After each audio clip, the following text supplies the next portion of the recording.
नमस्कार। ये देखिए आप अपना चैप्टर चल रहा था ए लेटर टू गॉड, और उसके बारे में यहाँ करके मैंने जो चैप्टर है इस जगह के समाप्त हो गया था। देखो पहली लाइन क्या है, गॉड ही रॉट, हे भगवान उसने लिखा। गॉड ही रॉट, हे भगवान उसने लिखा। If you don't help me, अगर तुम मेरी मदद नहीं करोगे। If you don't help me, अगर तुम मेरी मदद नहीं करोगे, my family and I will go hungry this year, मेरा परिवार और मैं इस साल भूखे रह जाएंगे। जी ओ गो माने जाना होता है बच्चों। यहां इस सेंटेंस में गो का मतलब जाना नहीं है, यहां पर गो का मतलब है रिमेन का एक शब्द है। देखो गो और रिमेन, रिमेन का मतलब होता है शेष रहना। आप किसी संख्या से किसी संख्या को जब डिवाइड करते हैं और पूरा पूरा भाग नहीं जाता है तो लास्ट में जो बचता है उसको आप हिंदी में शेषफल और अंग्रेजी में उसको रिमाइंडर कहते हैं। रिमाइंडर का मतलब होता है शेषफल, गणित की भाषा में होते हैं। जब व्हेन यू स्टडी हिस्ट्री, जब आप इतिहास पढ़ते हैं तो आप देखते हैं सिंधु घाटी सभ्यता में जाके लोगों ने उत्खनन किया, एक्सकेवेशन किया, और वहां उनको मिले कई अवशेष, मैनी रिमेन्स। रिमेन माने अवशेष होता है, रिमेन का मतलब शेष रह जाना होता है। रिमेन का मतलब ये होता है कि जैसे मैंने कहा कि those who are interested in studying English, ध्यान सुनो मेरा सेंटेंस क्या है। Those who are interested in studying English they may remain in the class and others may go out. वे लोग जिनकी अंग्रेजी पढ़ने में दिलचस्पी है वो कक्षा में ठहर सकते हैं। रिमेन माने ठहर जाना, रुक जाना, रह जाना। तो हे भगवान इस साल मैं और मेरा परिवार भूखे अगर आप हमारी मदद नहीं करेंगे। गॉड ही रॉट, भगवान उसने लिखा। गॉड ही रॉट, भगवान उसने लिखा।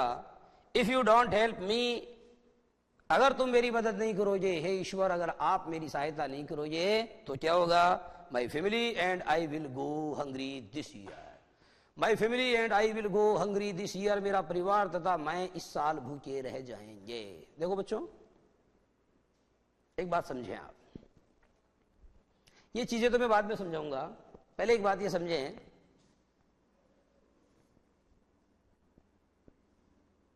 आई, you and Rekha are classmates. इस सेंटेंस को गौर से देखो, क्या लिखा है मैंने। I, you and Rekha are classmates. इसका हिंदी में अनुवाद यह होगा कि मैं, तुम और रेखा कक्षा साथी हैं। इसका हिंदी में अनुवाद यह होगा कि मैं, तुम और रेखा कक्षा साथी हैं। परंतु बच्चों जानते हैं, मैंने कई बार समझाया है कि आई और वी को फर्स्ट पर्सन कहते हैं। कौन सा पर्सन है ये? जो बोलता है, स्पीकर जो होता है वो फर्स्ट पर्सन होता है, हिंदी में उत्तम पुरुष कहते हैं।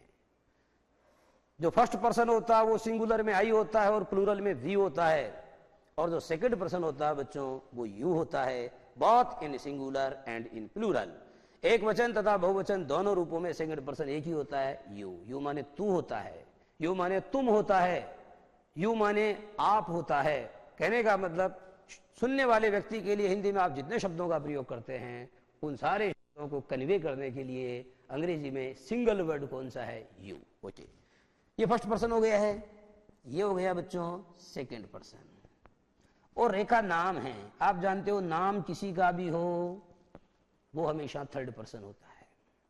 नाम का मतलब नेमिंग वर्ड, और नेमिंग वर्ड का मतलब प्रॉपर नाउन, और जो प्रॉपर नाउन होता है that always falls in the category of the third person, वह हमेशा थर्ड पर्सन या अन्य पुरुष की श्रेणी में रखा जाता है।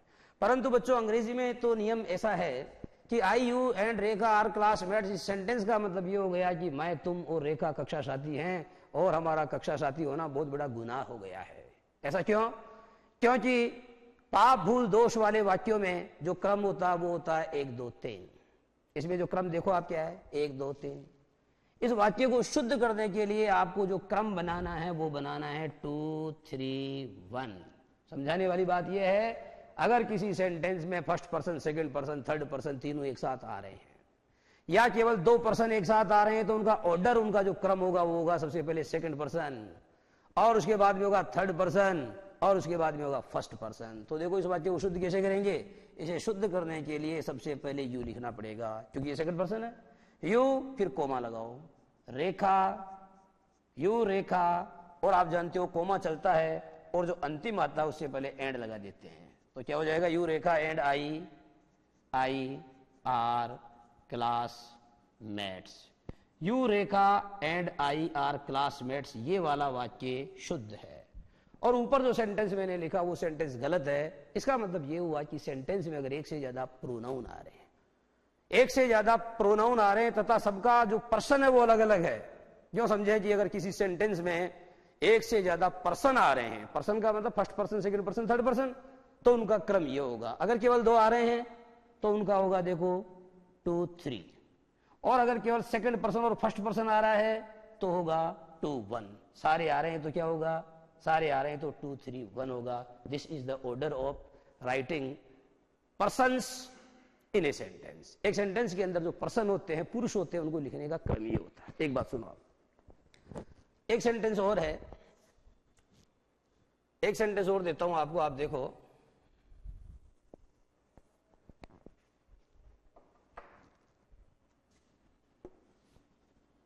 You, she and I R responsible. You, she and I are responsible for this tragedy. TRAGEDY। देखो क्या सेंटेंस है?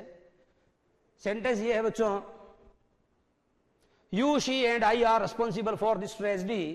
इस त्रासदी के लिए तुम, वह तथा मैं जिम्मेदार हैं। आपने क्या देखा? ये जो सेंटेंस है बच्चों, इसमें भाव दूसरा है। मैंने कहा कि अगर सेंटेंस में कोई ये साधारण भाव है तो उसका ऑर्डर होगा 2 3 1, लेकिन सेंटेंस में अगर पाप भूल दोष का भाव है, पाप भूल दोष, अगर सेंटेंस में पाप यानी सिन, SIN, सिन माने पाप होता है, भूल माने क्या होता है? मिस्टेक या फॉल्ट, दोष का मतलब क्या होता है? Fault, defect. तो इसका मतलब ये हुआ कि पाप भूल दोष वाले जो वाक्य हैं उनका क्रम हमेशा कौन सा होता है? उनका क्रम होता है बच्चों 1 2 3। इस वाक्य को शुद्ध करने के लिए सबसे पहले 1 को लिखना पड़ेगा क्योंकि फर्स्ट पर्सन यह है, उसके बाद में यू को लिखना पड़ेगा क्योंकि सेकंड पर्सन यह है, कोमा, और लास्ट में आपको एंड जोड़ करके शी को लिखना पड़ेगा क्योंकि थर्ड पर्सन यह है। शुद्ध वाक्य क्या बनेगा? शुद्ध वाक्य इसमें बनेगा I, you and she are responsible for this tragedy.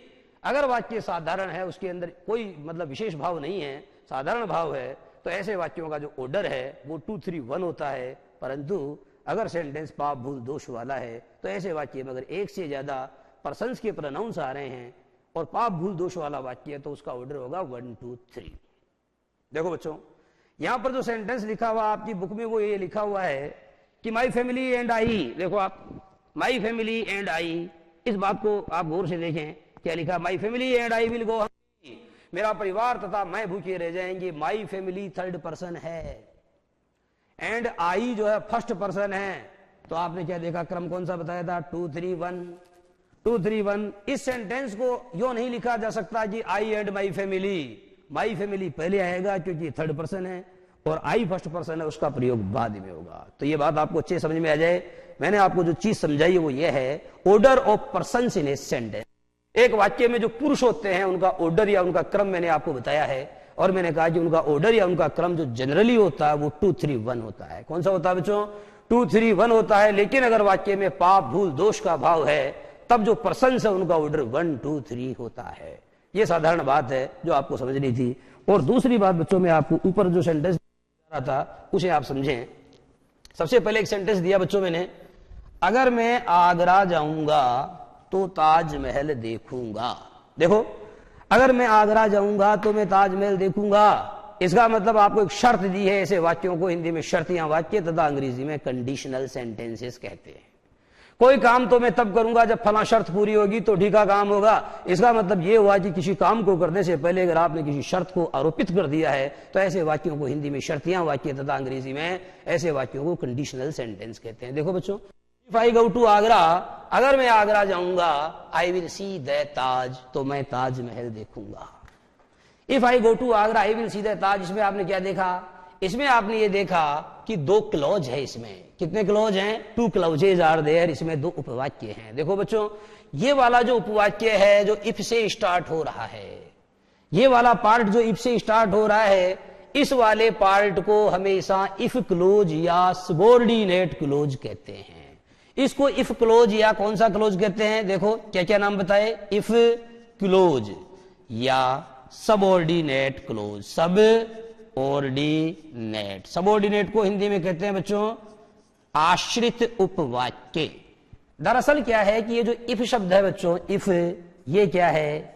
ये है सबऑर्डिनेट कंजंक्शन। इफ क्या है? इफ एक सबऑर्डिनेट कंजंक्शन है। और इफ ही नहीं, और भी बहुत सारे होते हैं, परंतु आपको इतना याद रखना है कि इफ एक सबऑर्डिनेट कंजंक्शन है और सेंटेंस का जो पार्ट सबऑर्डिनेट कंजंक्शन से शुरू होता है वह हमेशा सबऑर्डिनेट क्लोज कहलाता है। चाहे उसका प्रयोग वाक्य के शुरू में किया गया है, चाहे उसका प्रयोग वाक्य के अंत में किया गया है, इससे कोई फर्क नहीं पड़ता, परंतु सेंटेंस का जो पार्ट सबऑर्डिनेट कंजंक्शन से शुरू होगा वह हमेशा सबऑर्डिनेट क्लोज कहलाएगा।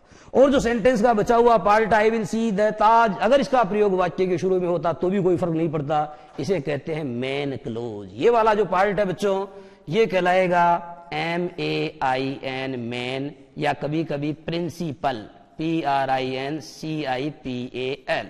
इसको मेन क्लोज या प्रिंसिपल क्लोज कहते हैं। It means 2 clauses are there in this sentence. आपने ये देखा कि सेंटेंस के अंदर 2 क्लॉज हैं। एक को आपने इफ क्लोज नाम दिया, या उसको इफ क्लोज के अलावा आपने सबऑर्डिनेट क्लोज कहा।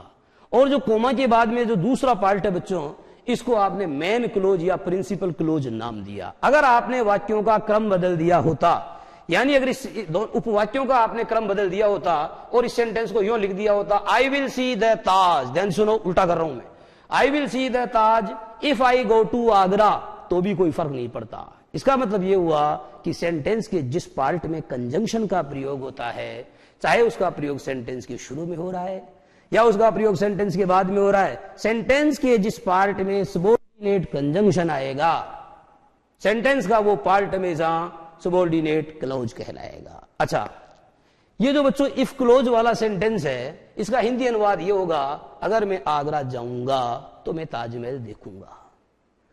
अगर मैं आगरा जाऊंगा तो मैं ताजमहल देखूंगा। आपने क्या देखा कि जब मैंने अनुवाद किया तो अगर मैं आगरा जाऊंगा लास्ट में गा रहा है, तो मैं ताजमहल देखूंगा, यहां लास्ट में क्या आ रहा है?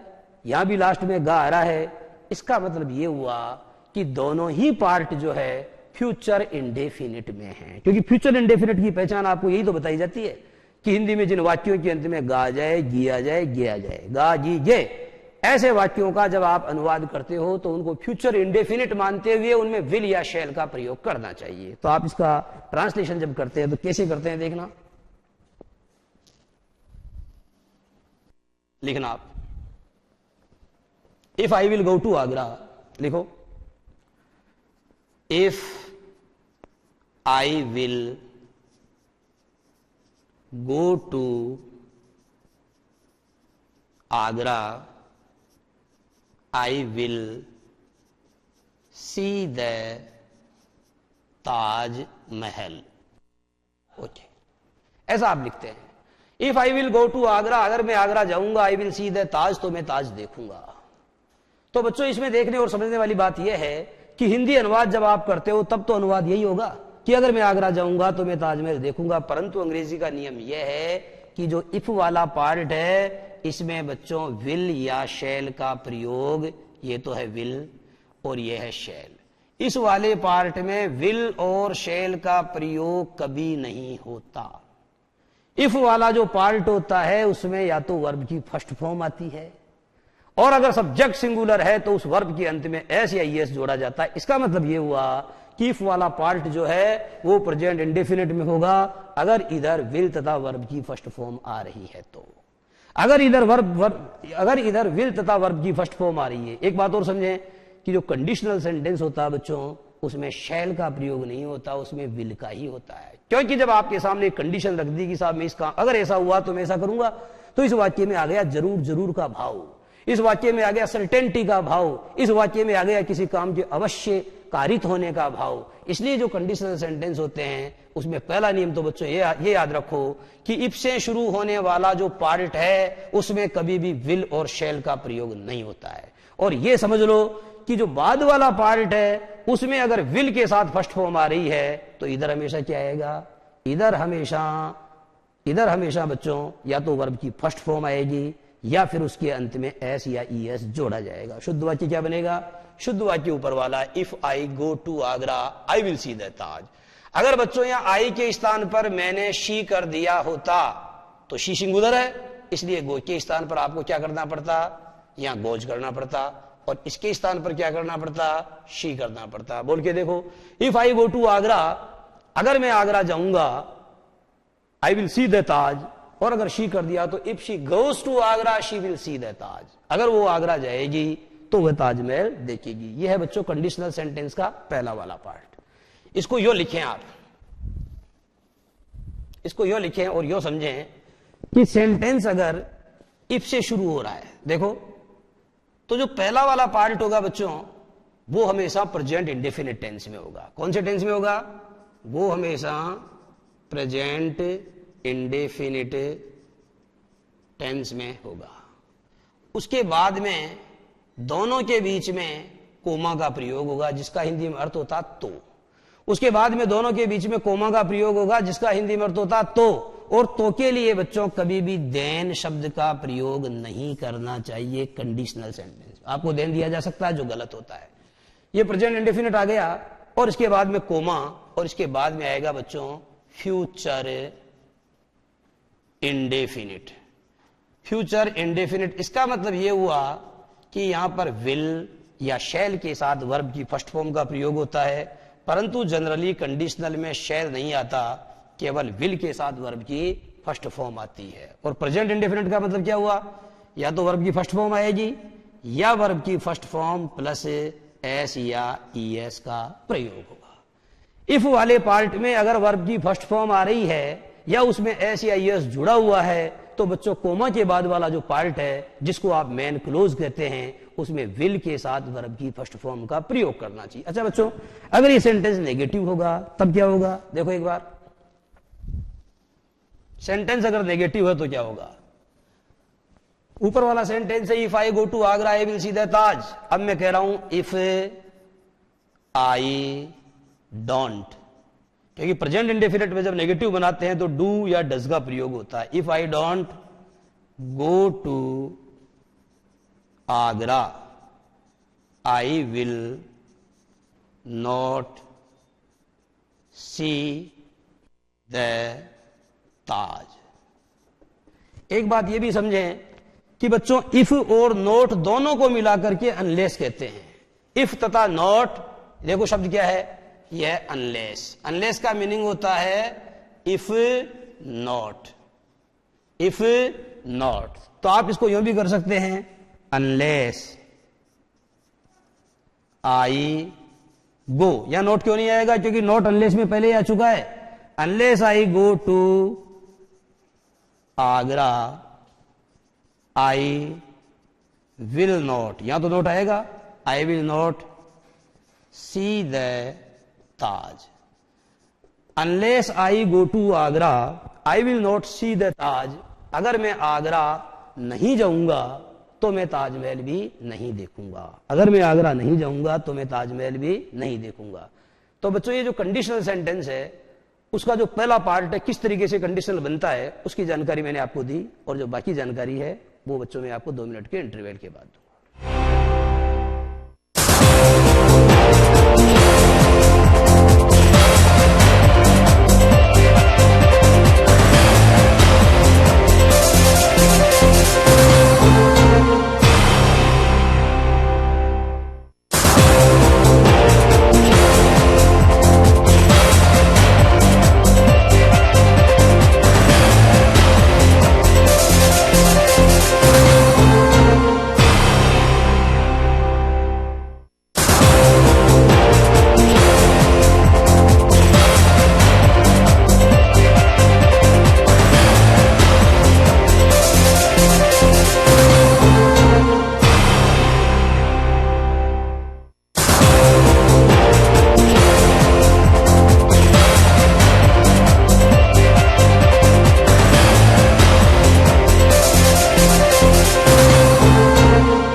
कंडीशनल सेंटेंस के बारे में कुछ सेंटेंस बता रहा हूं, आप उतारते चलें। पहला सेंटेंस है if I go to Agra I will see the Taj Mahal. इसका हिंदी अनुवाद ये होगा अगर मैं आगरा जाऊंगा मैं ताजमहल देखूंगा। दूसरा देखो if I went to Agra I would see the Taj Mahal. उतारते चलें आप।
हाँ बच्चों देखो आप पहला सेंटेंस देखो if I go to Agra I will see the Taj Mahal. अगर मैं आगरा जाऊंगा तो मैं ताजमहल देखूंगा। इस वाक्य में बच्चों हिंदी में अंग्रेजी में जब आप हिंदी में बोलते हैं तो दोनों को आप इसी प्रकार से बोलते हैं कि अगर मैं आगरा जाऊंगा तो मैं ताजमहल देखूंगा, परंतु इंग्लिश में इसका अनुवाद ये होता है कि अगर मैं आगरा जाता हूं यानी मुझे जाने का मौका मिलता है तो मैं ताजमहल देखूंगा। इसका मतलब ये हुआ देखो कि ये देखो बच्चों इफ आई गो ये है प्रेजेंट इंडेफिनिट टेंस और इस पार्ट में विल या शैल का प्रयोग करना मना है।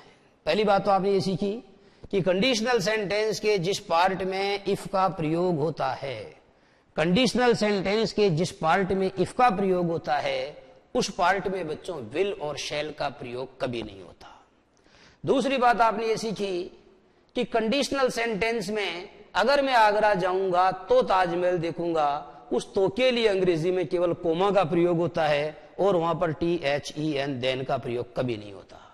तीसरी बात आपने ये सीखी कि कोमा के बाद वाला पार्ट जो है जिसको कि आप मेन क्लोज कहते हैं, हालांकि इसका प्रयोग कभी कभी वाक्य के शुरू में भी हो सकता है, तो आप यूं समझें कि इफ के ये एक तो इफ वाला पार्ट है और जो दूसरा वाला पार्ट है उसमें आपको विल का ही प्रयोग करना चाहिए, उसमें कंडीशनल सेंटेंस में शैल का प्रयोग नहीं होता। नियम दरअसल ये बना कि इस वाले पार्ट में अगर विल के साथ फर्स्ट फॉर्म आ रही है तो इस वाले पार्ट में प्रेजेंट इंडेफिनिट टेंस आएगा।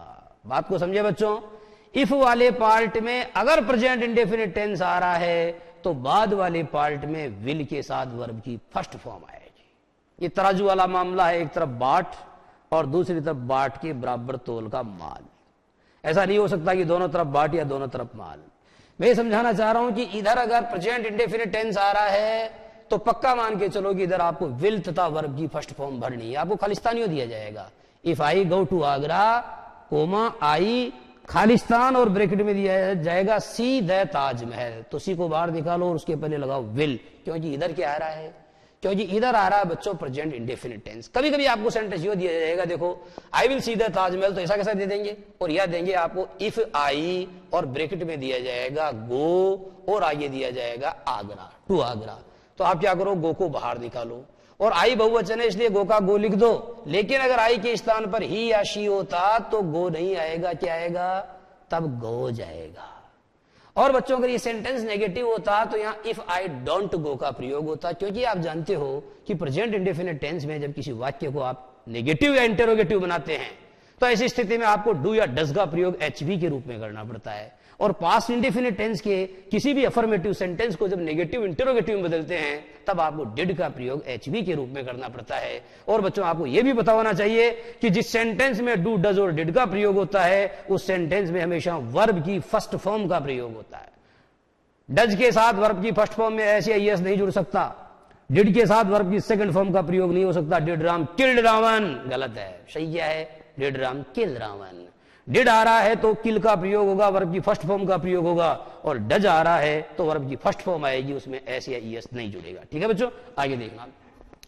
इस गो को बच्चों मैंने सेकंड फॉर्म में बदल दिया है, माने मैंने प्रेजेंट इंडेफिनिट को पास्ट इंडेफिनिट में बदल दिया। बात को समझो, अगर मैं आगरा जाता तो मैं ताजमहल देखता, अब की बार मैं ऐसे कह रहा हूं। और ये गो को मैंने यहां पर क्या कर दिया, इसकी सेकंड फॉर्म बना दी। जब बच्चों यहां सेकंड फॉर्म हो गई तो उधर विल की सेकंड फॉर्म वुड का प्रयोग होगा। निष्कर्ष क्या निकला, निष्कर्ष ये निकला कि इफ वाले पार्ट में अगर वर्ब की सेकंड फॉर्म का प्रयोग हो रहा है, इफ वाले पार्ट में अगर पास्ट इंडेफिनिट का प्रयोग हो रहा है, तो कोमा के बाद वाले पार्ट में विल की सेकंड फॉर्म यानी जो विल है उसके स्थान पर वुड तथा वर्ब की फर्स्ट फॉर्म का प्रयोग होगा। ऐसा भी दिया जा सकता है, इधर आपको वुड या वर्ब की फर्स्ट फॉर्म दी जाएगी तो इधर क्या बढ़ना पड़ेगा, इधर अगर अफर्मेटिव सेंटेंस है तो बच्चों वर्ब की सेकंड फॉर्म है, लेकिन अगर सेंटेंस नेगेटिव है तो डिड के साथ वर्ब की फर्स्ट फॉर्म भरनी है। बात समझ में आ गई है। इस तरीके से आपको परीक्षाओं में प्रश्न पूछे जाएंगे। ये इफ वाला पार्ट है, अगर यहां वर्ब की सेकंड फॉर्म तो इधर विल नहीं वुड का प्रयोग होगा, और अगर इधर वुड तथा वर्ब की फर्स्ट फॉर्म तो इधर बच्चों क्या करोगे, जो फर्स्ट फॉर्म है उसको सेकंड फॉर्म में बदल दो। एक बात और, कुछ वाक्य ऐसे होते हैं जिनमें आता होना, होना को अंग्रेजी में बी कहते हैं। अगर मैं देश का प्रधानमंत्री होता तो बी माने होना होता है, और आप जानते हो बच्चों बी की सेकंड फॉर्म वाज वर होती है। बात को समझना, बी माने होना होता है, इसकी first form is am are तथा सेकंड फॉर्म वाज वर होती है। परंतु कंडीशनल सेंटेंस में बी की सेकंड फॉर्म के रूप में हमेशा वर का प्रयोग होता है, वाज का कभी नहीं होता, चाहे सब्जेक्ट सिंगुलर नंबर ही क्यों न हो। दोबारा समझो बच्चों बात को, चाहे सब्जेक्ट सिंगुलर ही क्यों ना हो, एक वचन ही क्यों ना हो, कंडीशनल सेंटेंस मानी इफ वाला जो सेंटेंस है उसमें बी की सेकंड फॉर्म के रूप में कभी भी वाज का प्रयोग नहीं होता, हमेशा वर का प्रयोग होता है, चाहे कर्ता एक वचन ही क्यों न हो। इसलिए देखो बच्चों आई के साथ तो वाज आता है लेकिन मैंने वर लगाया है।